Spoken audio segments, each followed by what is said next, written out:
600க்கும் மேற்பட்ட நவோதயா பள்ளிகள் இந்தியா முழுவதும் இருக்கு. ஆனால் தமிழ்நாட்டில் ஒன்று கூட இல்லை. கல்விக்கு முக்கியத்துவம் தர்ற தமிழ்நாட்டில் ஏன் ஒரு நவோதயா பள்ளி கூட இல்லை? இது மொழி பிரச்சனையா, இல்லை திராவிட கட்சிகள் செய்யக்கூடிய அரசியல் சதியா?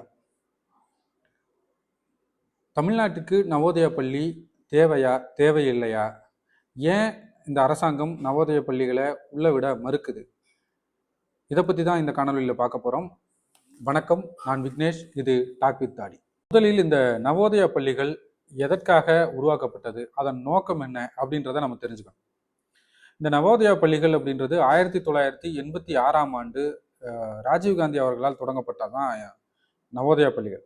இதோட நோக்கம் கிராமப்புறத்தில் இருக்கக்கூடிய மாணவர்களுக்கு தங்கி படிக்கக்கூடிய ஒரு சூழலை அமைச்சு தர்றதுக்கும், அவங்கள ஒரு சிபிஎஸ்சி பாடத்திட்டத்தில் ஒரு நல்ல தரமான கல்வியை கொடுக்கணும் அப்படின்றது தான் இதோட முதன்மையான நோக்கம்.